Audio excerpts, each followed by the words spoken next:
Selamat pagi, siang, sore, malam semuanya. Ya saya nggak tahu teman-teman melihat video ini pagi, siang, atau sore, atau malam ya. Jadi saya kasih selamat pagi, siang, sore, malam. Baik, kali ini kita akan mendiskusikan mengenai struktur dalam konteks landscape. Ketika kita mendiskusikan struktur, ya seringkali yang ada dalam bayangan kita adalah sistem struktur, kolom, balok, konstruksi, konstruksi baja, dan sebagainya. Nah, namun yang dimaksud dengan struktur di sini, bahasan kita kali ini adalah elemen bangunan yang ada di dalam sebuah lanskap. Entah apakah itu jembatan, shelter, bangunan ibadah, windmill, dan sebagainya. Bagaimana bangunan itu memiliki ikatan, memiliki ketersambungan atau blending dengan lanskap.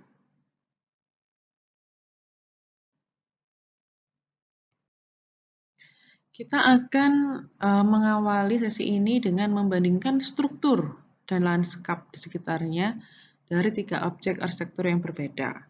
Ya, yang pertama ini bisa kita lihat gambarnya adalah Summer Palace di Beijing.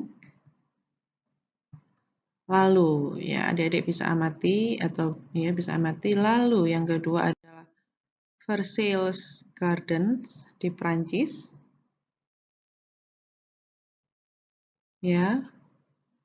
Lalu yang ketiga adalah Fenway Park di Toronto.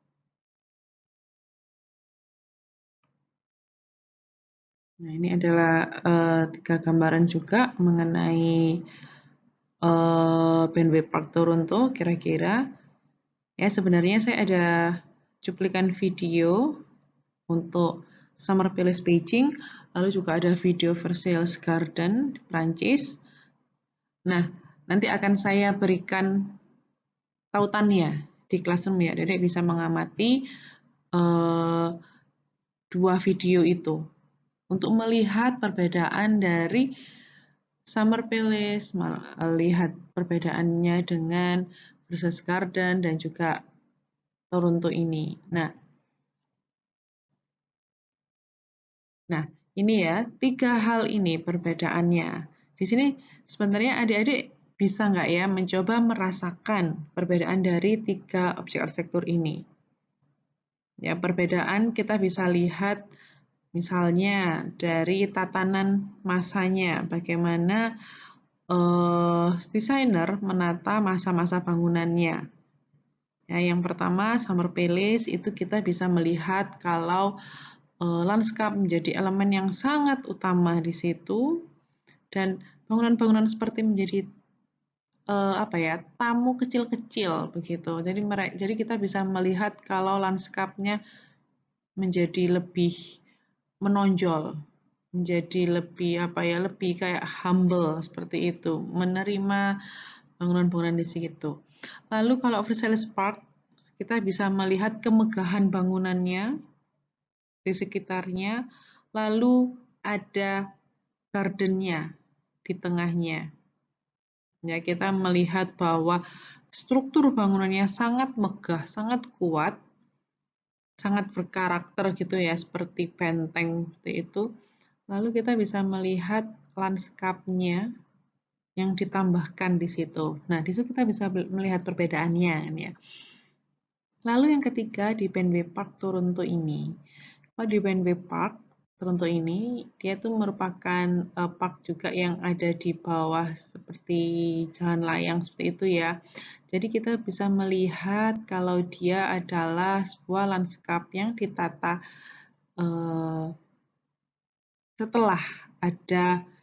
setelah ada strukturnya.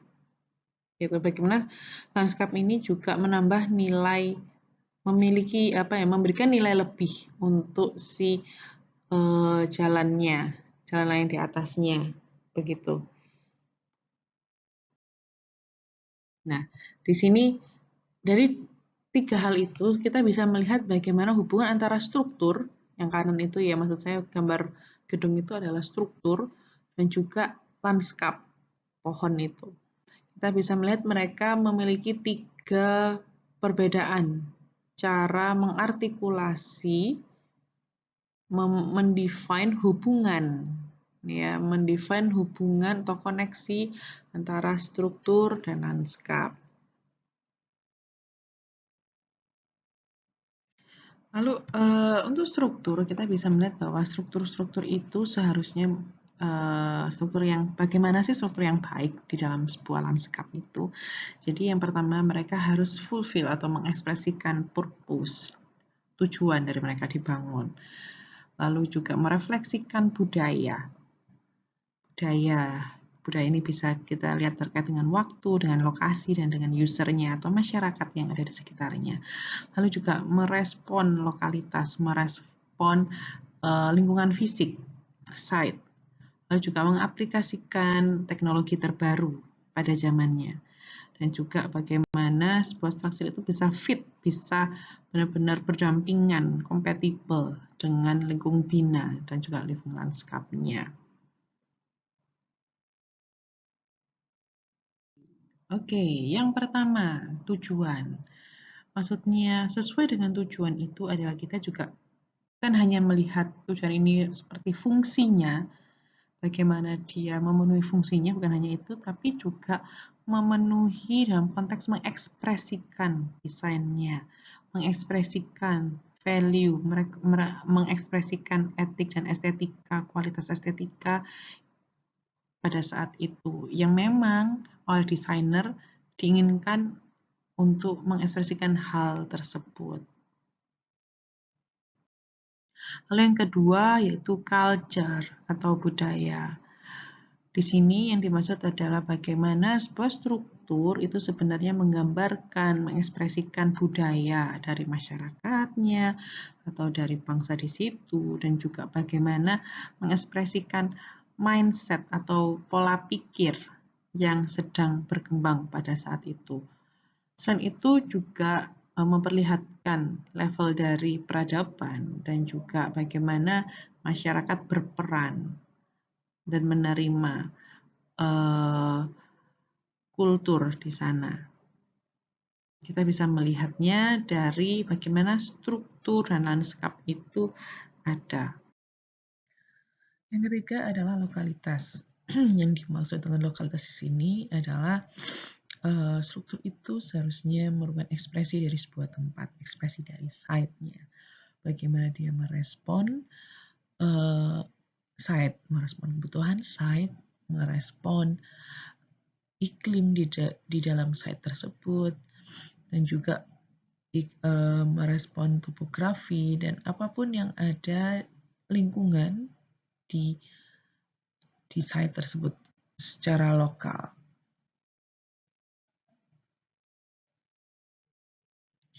Contohnya adalah dua gambar ini. Ini adalah Beitou di Taipei, sebuah tempat sumber air panas ya. Bukan hanya satu atau dua tempat, tapi hampir seluruh Beitou di sini memiliki jalur air panas. Itu.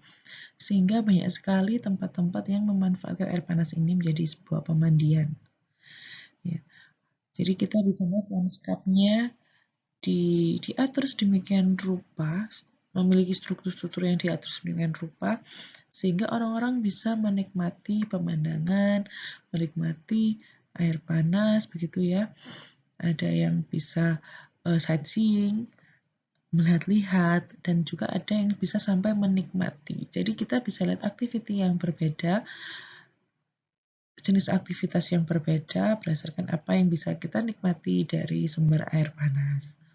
Itu. Di sini juga kita lihat bagaimana mereka memanfaatkan kekayaan alam mereka untuk bisa diangkat menjadi ikon daerah tersebut menggunakan strukturnya.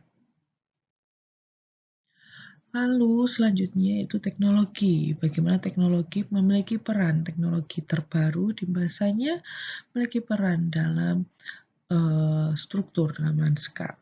Biasanya struktur tersebut mengimplementasikan teknologi yang sedang berkembang, dari teknologi konstruksi, material, dan sebagainya. Ya, kita bisa lihat juga bagaimana sistem mekanikal dan teknologi-teknologi tersebut dapat meningkatkan kualitas struktur. Jadi kita lihat ini adalah Millennium Park yang sangat terkenal. Millennium Park ini menjadi sebuah ikon dari kemajuan teknologi pada masa itu. Dari segi lingkungan, ya di sini seharusnya sebuah struktur dapat berkontribusi, dapat mengangkat lingkungan tersebut, mengangkat kebutuhan lingkungan itu. Dia aware dengan alamnya dan juga bisa harmoni. Struktur dan lanskap bisa hidup berdampingan dan harmoni, tidak saling membedakan atau saling unggul satu dengan yang lainnya. Selanjutnya kita akan melihat tentang komposisi. Ya, dalam komposisi ini kita akan mendiskusikan tentang space organization, organisasi ruang, bagaimana dari lanskap dan juga struktur, bagaimana komposisinya, bentuk komposisinya, bentuk dari struktur yang sebenarnya tidak sepenting tidak lebih penting daripada ruang yang di-enclose, ruang yang dilingkupinya. Ya, bagaimana sebuah struktur harusnya berelasi dengan ruang. Bagaimana ruang dan karakter itu bisa sangat-sangat bisa diakibatkan positioning dari structure. Di sini yang di tengah kita bisa melihat contoh-contoh peletakan struktur di dalam sebuah ruang. Kita bisa melihat entah dia di tengah, di samping, menempel, atau diagonal, atau bentuk apapun itu dan posisi apapun, kita bisa merasakan perbedaan karakternya, perbedaan karakter komposisinya. Contohnya Piazza Navona di Roma ini ya, di sebelah kanan. Kita bisa melihat bagaimana dia menata struktur bangunan,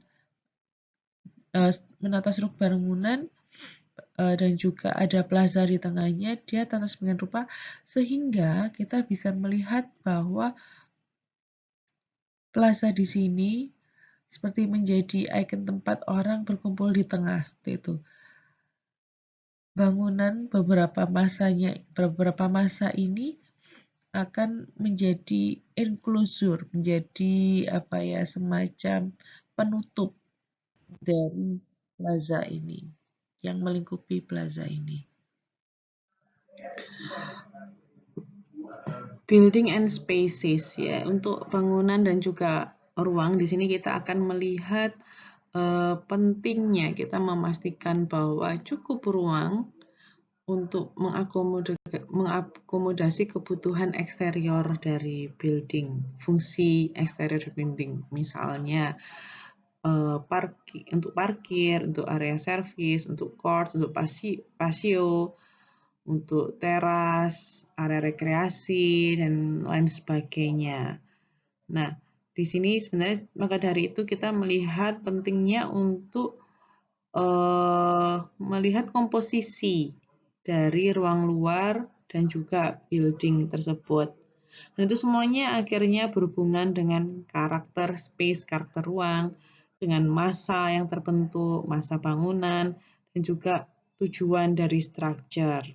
Ya, maka dari itu terkadang form dari building itu sendiri menjadi tidak terlalu signifikan pentingnya dibandingkan dengan ruang luar atau ruang yang terbentuk karena perpaduan antara building dan juga ruang luar tersebut. Group of structure atau structure yang ada beberapa di dalam satu hamparan site ya, membentuk suatu grup. Nah, ketika dua atau lebih building atau structure itu berhubungan, ya mereka akhirnya memiliki ruang yang saling terkoneksi, ya. Kadang itu akan berbentuk seperti volumetrik, meskipun tidak terkoneksi secara fisik, tapi mereka memiliki koneksi secara ruangnya.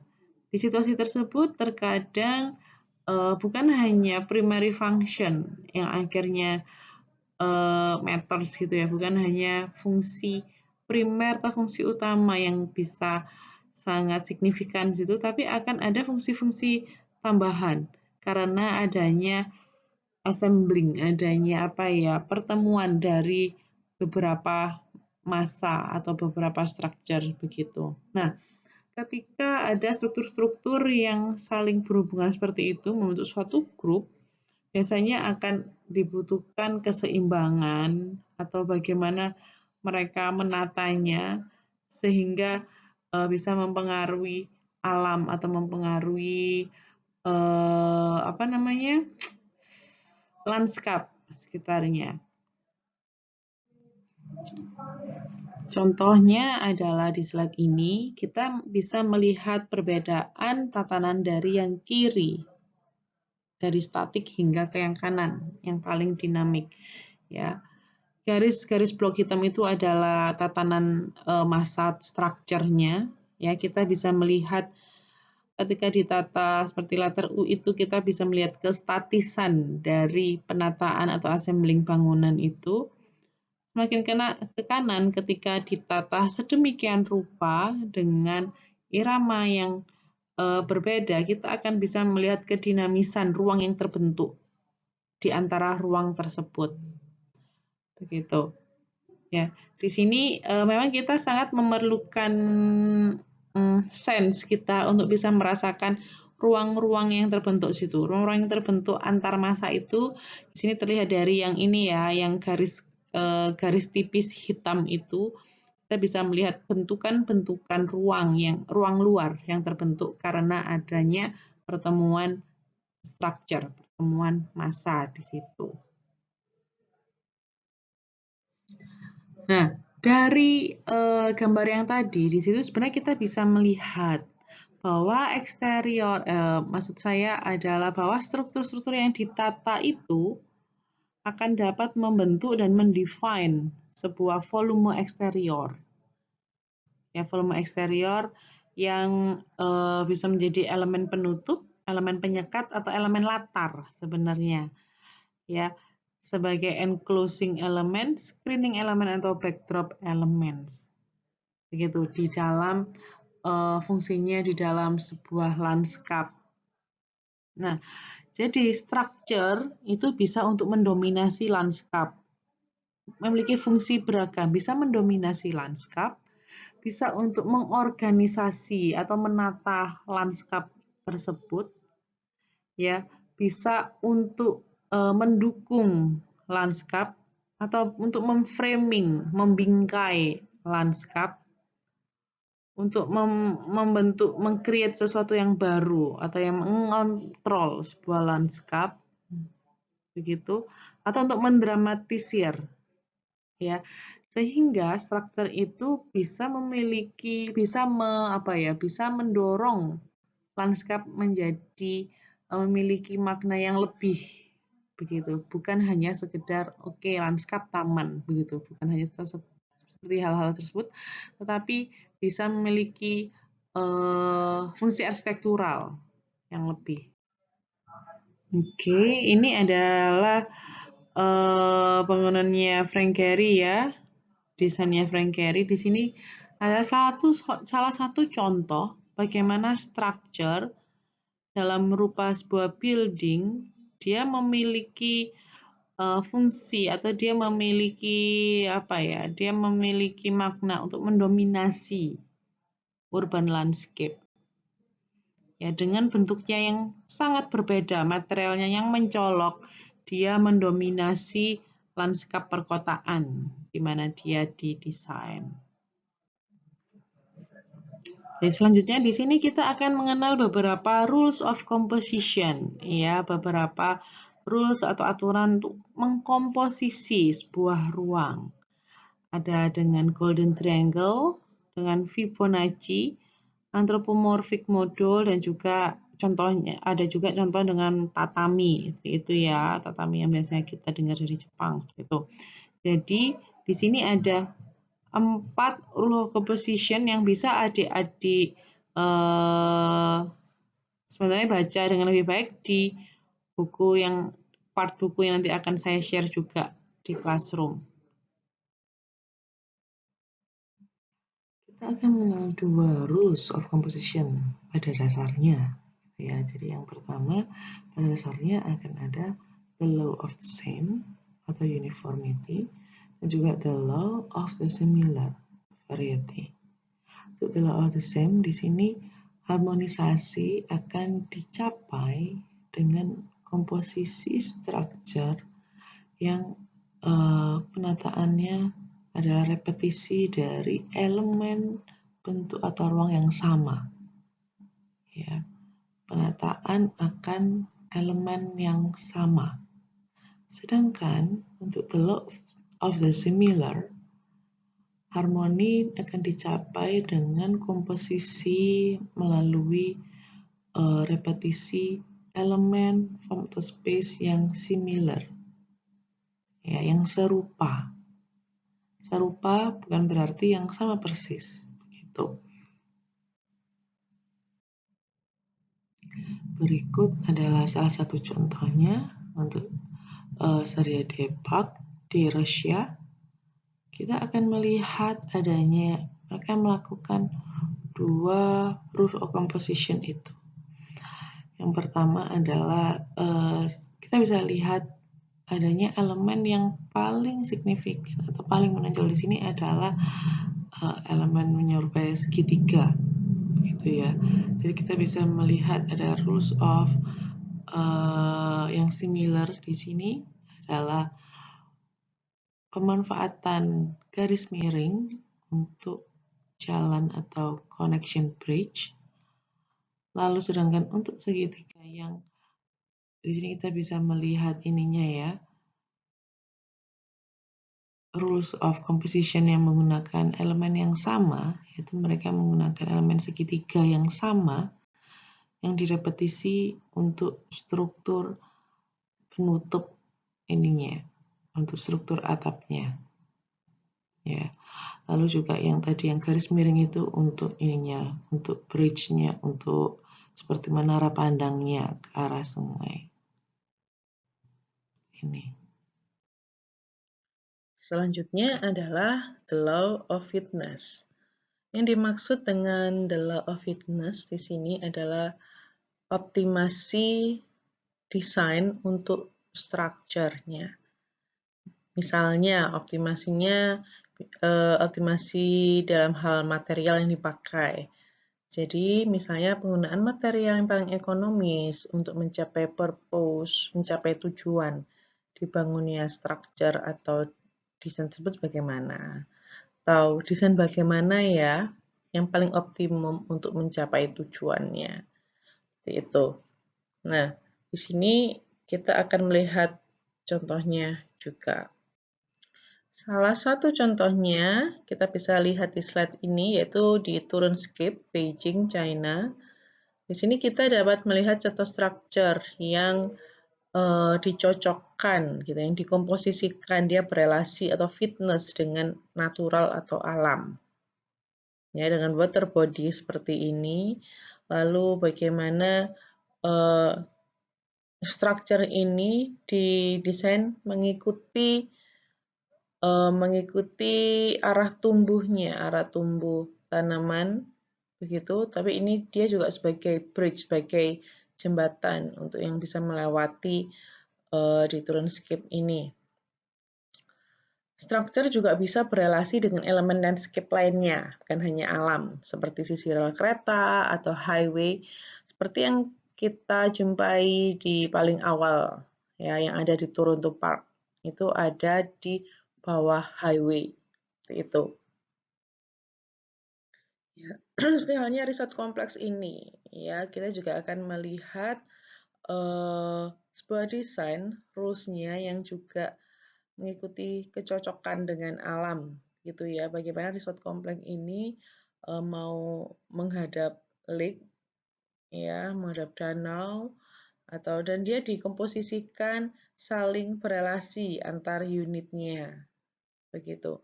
Dan di sini dengan menambahkan di desain tertentu sehingga ambience danau, ambience dari apa yang disajikan panoramanya bisa dirasakan oleh penikmatnya atau orang yang berada di dalamnya. Sebuah kompleks bangunan seperti halnya hutan alam memiliki karakter lanskapnya sendiri. Ya, jadi sehingga karakter ini harus dikenali oleh desainer in particular jika memang akan ditekankan dan didukung dengan site treatment. Jadi contohnya seperti Turenscape yang telah kita bahas sebelumnya ya. Turenscape di Beijing itu dia memiliki satu karakter sebagai area ekologi. Dia menjadi wilayah konservasi air begitu. Sehingga struktur yang ada di situ juga harus mengikuti karakter alamnya. Begitu pula contoh yang sebelumnya tentang kompleks resort itu yang ada di atas danau atau mungkin ada di tepi pantai. Desainer harus mengenali karakter, struktur, atau karakter bangunan yang akan dibangun yang memang akan mendukung alamnya, mendukung lanskap aslinya. Begitu. Contohnya ini Cairnhill Park. Ini mungkin adik-adik sudah mengenal juga ya. Jadi kita bisa melihat pola ribbon pattern ini ya, ribbon pattern dengan alignment yang bebas itu, yang sepertinya bebas, dia mengalir mengikuti topografi. Jadi salah satu karakter lanskap daerah berkontur, kita akan melihat topografinya. Nah, di sini kita bisa melihat keharmonisan dari site ya, dari site dan struktur di sini terlihat jelas. Begitu pula di gambar yang kedua ini, kita bisa melihat bagaimana strukturnya bangunan-bangunan itu ditata berdasarkan garis konturnya, berdasarkan topografi lahan.